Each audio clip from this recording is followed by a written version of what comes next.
এই যে শুনছো, বলছি পডকাস্টটা কিন্তু এখনো বন্ধ হয়ে যায়নি। একটা ছোট্ট ব্রেক নিয়েছিলাম, আবার ফিরছি।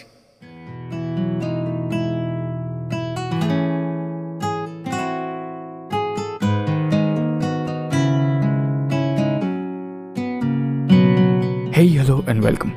This is Arjo and you are listening to Eve with Arjo. Eve with Arjoর আজকের এপিসোডে তোমাদের জন্য থাকছে একটি গল্প। এই গল্প হয়তো তোমরা ছোটবেলায় পড়েছো। আমি একজন আইএসসি স্টুডেন্ট এবং আমার কারিকুলামে এই গল্পটা ছিল। বিখ্যাত সাহিত্যিক ও হেনরির দি লাস্ট লিফ, সেই গল্পটি বাংলা অ্যাডাপ্টেশন শুনবে তোমরা আজকে। শুরু হচ্ছে আমাদের আজকের গল্প, ইভ উইথ আরজো সিজন 2 এর আজকের এপিসোড, ও হেনরির বিখ্যাত গল্প দি লাস্ট লিফ।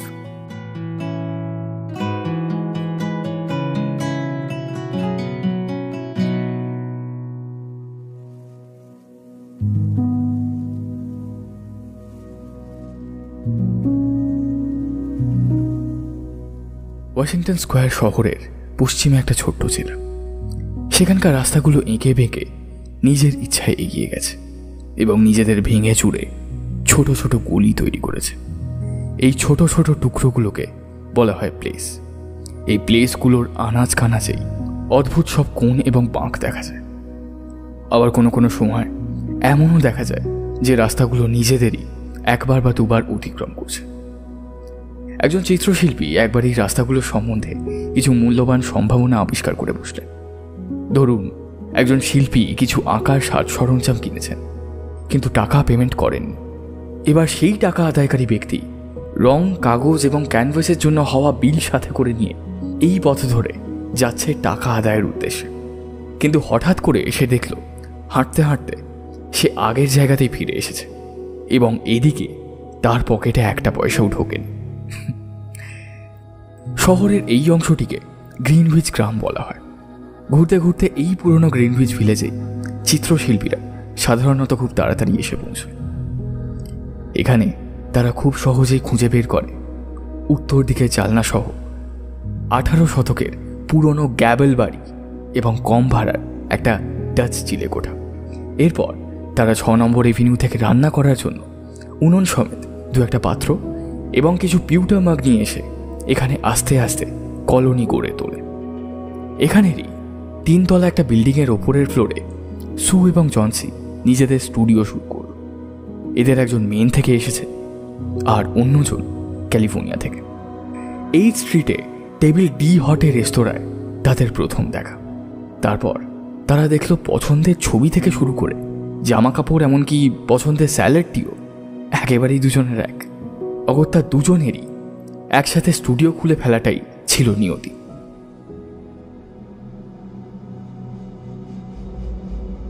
সময়টা মে মাস। নভেম্বরের সকালে একজন অজানা আগন্তুক গ্রিনউইচ গ্রামে প্রবেশ করল। তাকে কেউ দেখতে পেল না, কিন্তু সে তার শীতল থাবা দিয়ে এখানে একজনকে ওখানে আরেকজনকে স্পর্শ করে ঘুরে বেড়াতে লাগল। ডাক্তাররা তার নামকরণ করলেন নিউমোনিয়া। সে শহরের পূর্ব দিকে দ্রুত গতিতে ছুটে গেল, বহু মানুষকে স্পর্শ করল, কিন্তু গ্রিনউইচ গ্রামের সরু শ্যাওলা ধরা গলিতে তখন নিউমোনিয়া তেমন দাঁপিয়ে বেড়াতে শুরু করেন। মিস্টার নিউমোনিয়া একেবারেই কোনো ভদ্রলোক ছিলেন না, নইলে ক্যালিফোর্নিয়ার একজন দুর্বল শরীরের ভদ্রমহিলাকে তিনি এইভাবে আঘাত করতেন না। মিস্টার নিউমোনিয়া জনসিকে তার ঠান্ডা আঙুল দিয়ে স্পর্শ করার সাথে সাথে সে তার রং করা লোহার বিছানায় শুয়ে পড়ল। চলাফেরার শক্তি ছিল না জনসির, শুধু বিছানায় শুয়ে শুয়েই জানলার কাঁচ দিয়ে পাশের বাড়ির ইটের দেয়ালের দিকে তাকিয়ে সে আকাশ কুসুম কল্পনা করত। একদিন সকালে ব্যস্ত ডাক্তার জনসিকে দেখার পর গম্ভীর মুখ করে থার্মোমিটার ঝাড়তে ঝাড়তে হলের মধ্যে একা শুয়ের সাথে কথা বলল। ডাক্তার বললেন, সেরে ওঠার সুযোগ খুব কম, 10 জনের একজনই এই সুযোগটা পায়। আর এই সুযোগ রোগী তখনই পাবে যদি সে নিজে বাঁচতে চায়। মানুষ যদি নিজেই বাঁচতে না চায়, আমি তাদের জন্য কিছুই করতে পারি না। ইনি নিজেই সিদ্ধান্ত নিয়েছেন যে তিনি সুস্থ হবেন না। এমন কিছু কি আছে যা তাকে এই ধরনের ভাবতে বাধ্য করছে? জনসি সবসময় ইটালিতে গিয়ে বে অফ নেপলসের ছবি আঁকতে চায়। ছবি? ধুস, ছবি নয়, ছবি নয়। এমন কোনো কিছু আছে যা সত্যি চিন্তা করার মতো, যেমন কোনো মানুষ। একজন মানুষ? না ডক্টর, এমন কোনো মানুষ নেই। তাহলে এটা দুর্বলতা। আমি যা করতে পারি সবই করব, কিন্তু যখন একজন অসুস্থ ব্যক্তি অনুভব করতে শুরু করে যে সে মারা যাচ্ছে, তখন আমার অর্ধেক কাজই মূল্যহীন হয়ে যায়।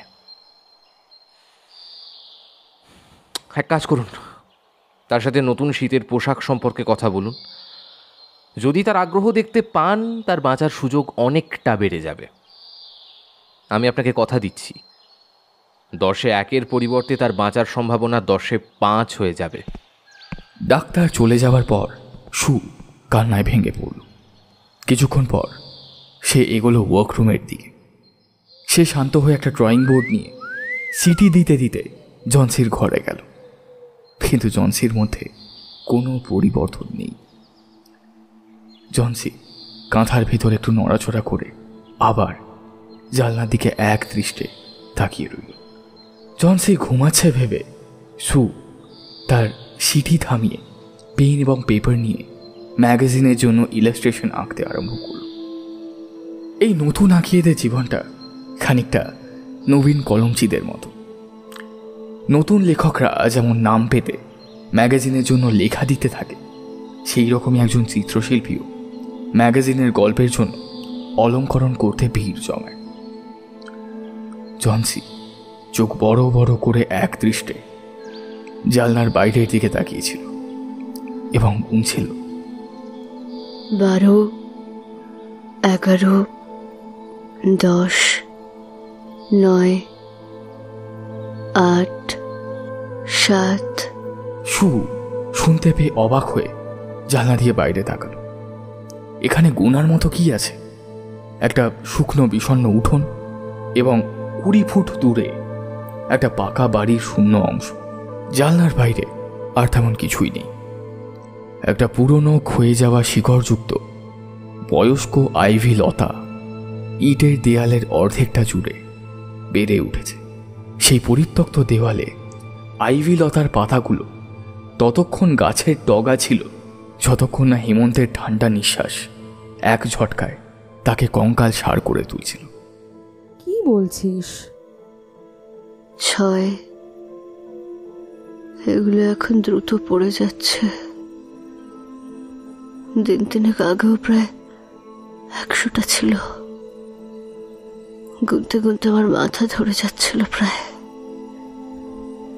কিন্তু এখন কাজটা অনেক সহজ হয়েছে। আরো একটা খসে পড়ল, পড়ে রইল আর 5টা। 5টা কি শোনা? তোমার সুডিকে বলো। পাতা, ওই আইভিলতার পাতাগুলো। যেদিন শেষ পাতাটা ঝরে যাবে সেদিন আমাকেও যেতে হবে। গত 3 দিন ধরেই আমি এটা জানি। কেন ডাক্তার তোমায় বলেনি? ও, আমি কখনো এমন কিছু শুনিনি। তোমার কথার কোনো মাথা মুন্ডু নেই। তোমার সুস্থ হবার সাথে একটি পুরনো গাছের কি সম্পর্ক? আর তুমি তো গাছটাকে খুব ভালোবাসতে। মূর্খের মতো কথা বলো না জনসি।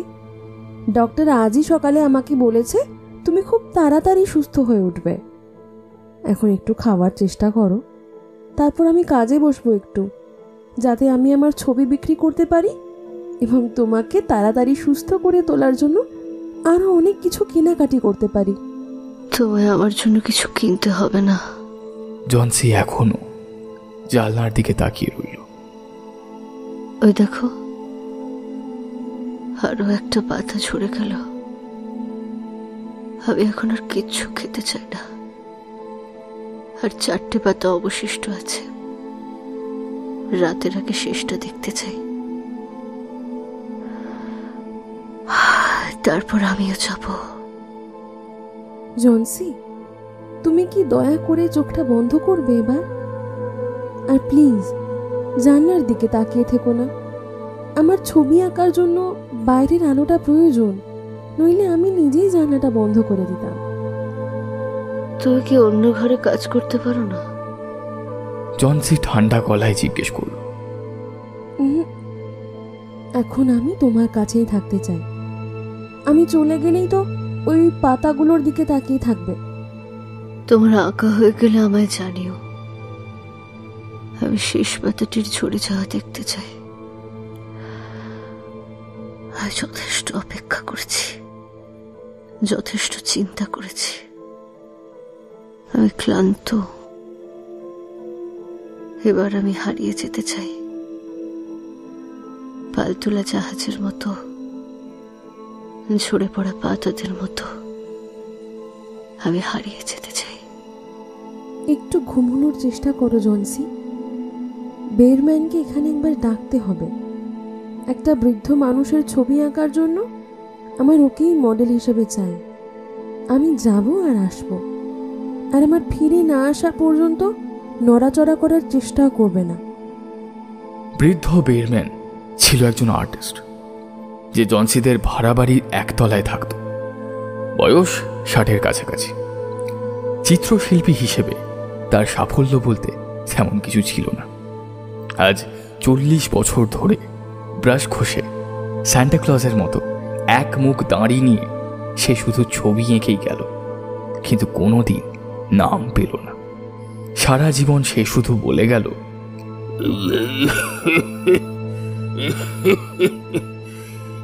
এইবার আমি একটা মাস্টার পিস আঁকবো।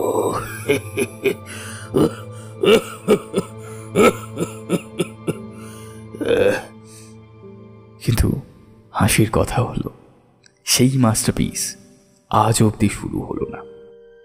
তবে বেরম্যান মডেল হিসেবে কিন্তু দিব্যি। কোনো শিল্পীর যদি তার ছবির জন্য স্যান্টাক্লজ গোছের কোনো বৃদ্ধ মডেলের দরকার পড়ত, সঙ্গে সঙ্গে সে বেরম্যানকে স্মরণ করত। এভাবেই শিল্পীদের মডেল হিসেবে কাজ করে যা টাকা পেত, তাতেই ওর বেশ চলে যেত। দোষের মধ্যে সে একটু বেশিই মদ্যপান করত, আর যার সাথে দেখা হতো তার কাছেই ওই মাস্টারপিসের বাতেলা দিত। এইসব বাদ দিয়ে তাকে মন্দ লোক বলা চলে না। বিশেষত সু আর জনসিকে সে বিশেষ স্নেহ করত।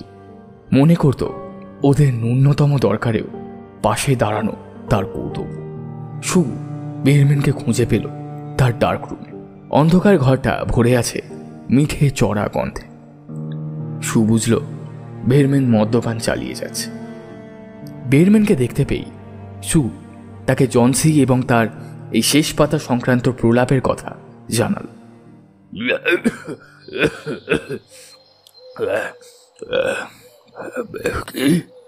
সুর কথা শুনে রাগে বেরম্যান চেঁচিয়ে উঠল, এইরকম বোকা এখন ওই জগতে আছে? গাছ থেকে পাতা পড়লে মানুষ মরে যায়, এমন কথা আমি বাপের জন্মে কখনো শুনিনি।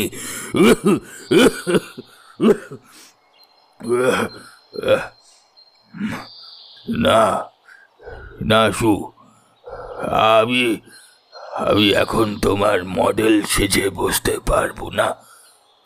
তুমি তুমি সর্বক্ষণ ওই ওই মেয়েটার সাথেই থাকো। কি করে ও তোমার উপস্থিতিতেও এইসব কথা ভাবতে পারলো? হ্যাঁ, বেচারা মেয়েটা। ও ভুগে ভুগে দুর্বল হয়ে পড়েছে। এই হতভাগা রোগটাই ওর মাথায় এই অদ্ভুত কল্পনার বীজটা পুঁতে দিয়েছে। বেরম্যান, তুমি যদি না আসতে চাও এসো না, কিন্তু প্লিজ এইসব বলো না ওর ব্যাপারে। এই তোমাদের মেয়েদের নিয়ে এক সমস্যা। বেরম্যান আবার চেঁচিয়ে উঠল, আরে আমি কখন বললাম যে আমি যাব না? চলো চলো তুমি। আমি আমি যাচ্ছি।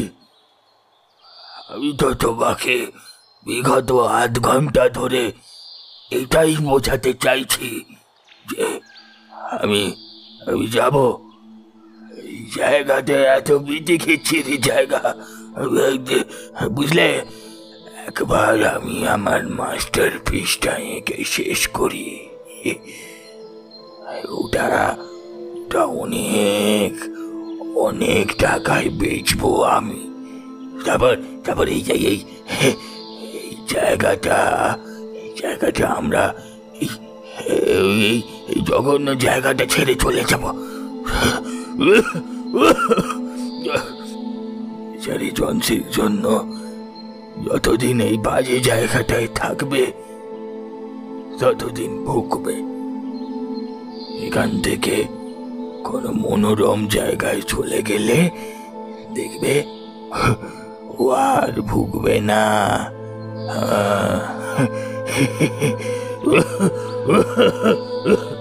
শেষ কথাগুলো বলতে বলতে গলার ভিতরে যেন একটা আস্ত স্বপ্নরাজ্য বসিয়ে ফেলেছিলেন বেয়ারম্যান। ওরা যখন ওপরে উঠে এলো তখন জনসি অঘরে ঘুমোচ্ছে। সু তাড়াতাড়ি জানলার পর্দাটাকে ঢেকে বেয়ারম্যানকে নিয়ে পাশের ঘরে গিয়ে বসল। পাশের ঘরে জানলা থেকে ওই গাছটা দিব্যি দেখা যায়। গাছটা বৃষ্টিতে ভিজে গেছে, ডালে ডালে জমেছে বরফ। দুজনেই ভয়ার্ত চোখে তাকিয়ে রইল কিছুক্ষণ ওই গাছটার দিকে। জনসি যে অলক্ষণে চিত্রটা ওদের মনে এঁকে দিয়েছে সেটা বলতে আর যে বেশি দেরি নেই তা ওরা বেশ বুঝতে পারছে। একটা করে দীর্ঘশ্বাস ফেলে ওরা দুজনেই কাজে বসল। বেয়ারম্যান মডেল হয়ে বসল, সু আঁকতে শুরু করলো। রাতের বেশিরভাগ সময়টাই কাটল আঁকতে আঁকতে। ভোরবেলাতে ঘণ্টাখানেকের জন্য চোখ বুজেছিল বেচারি। ঘুম ভাঙতেই সে ছুটে গেল জনসির ঘরে। দেখল জনসি উঠে বসে আছে খাটের উপর, বড় বড় চোখ দিয়ে তাকিয়ে আছে পর্দা ঢাকা ওই জানলাটার দিকে। সুকে দেখে রুগ্ন গলায় বলল, জানলাটা খুলে দাও, আমি গাছটার অবস্থাটা দেখতে চাই।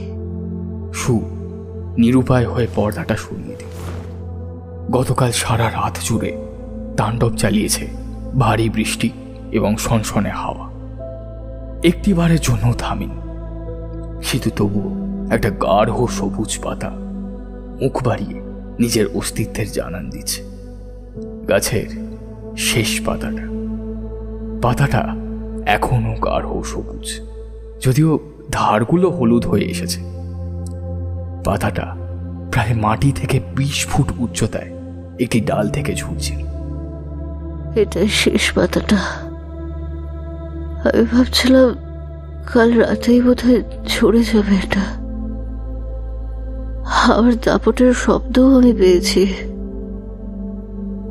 যাক, কাল রাতে যখন পড়েনি আজ পড়বে, আর আমিও মরব একই সময়।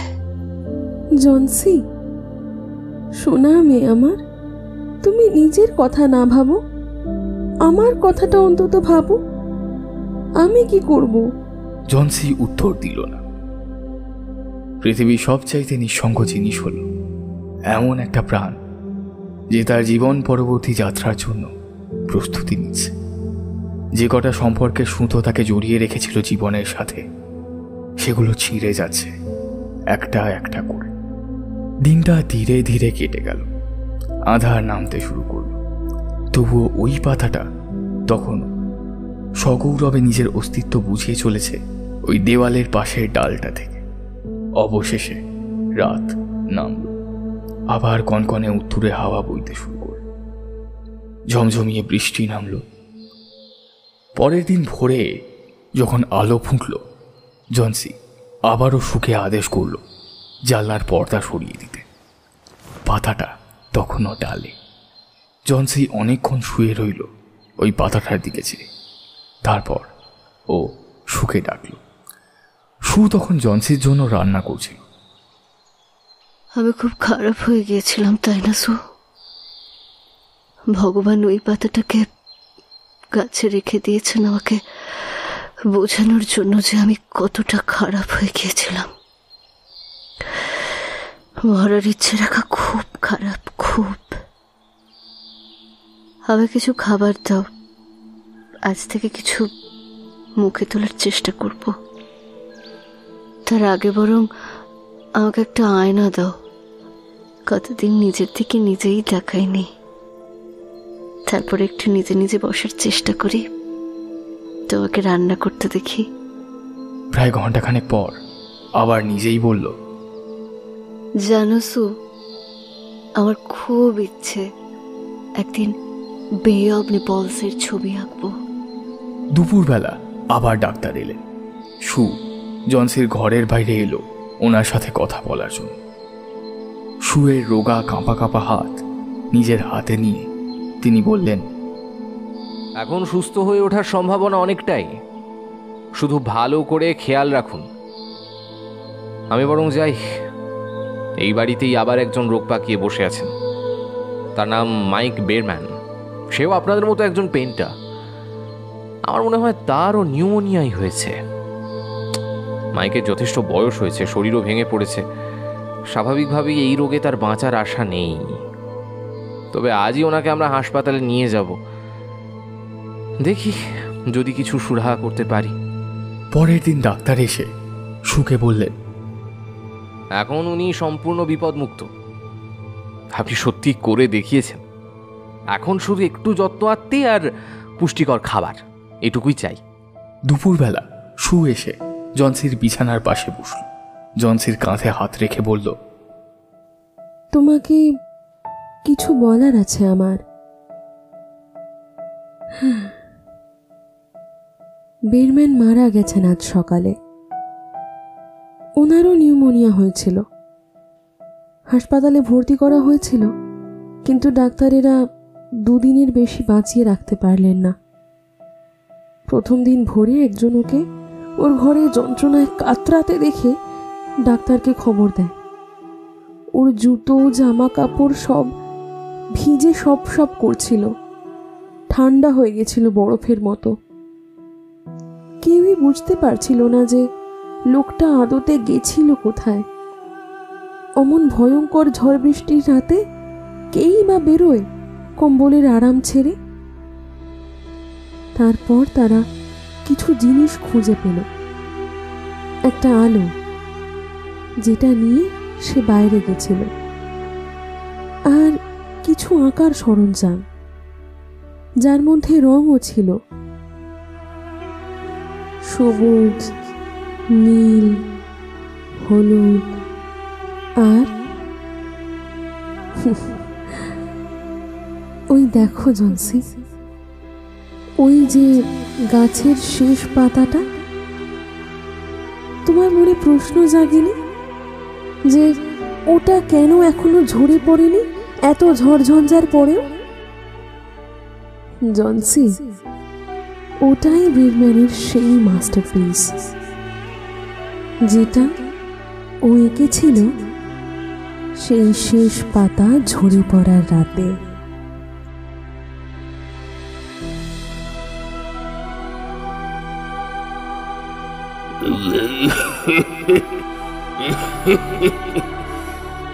এইবার আমি একটা মাস্টারপিস আঁকবো।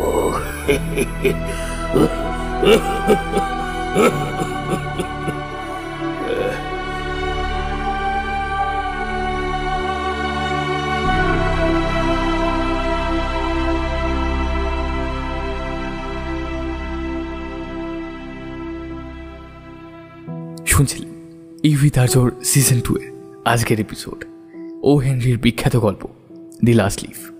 গল্প পাঠ এবং হেরম্যানের চরিত্রে ছিলাম আমি আর্য, ডাক্তারের চরিত্রে ছিল কথকথা থেকে সায়ন্তন, জনসির চরিত্রে অধ্যায়, সুয়ের চরিত্রে মৌপিয়া। তাহলে আজকের মতো এতটুকুই। পরের কোনো এপিসোডে তোমাদের সাথে আবার দেখা হবে। শুভরাত্রি, ধন্যবাদ।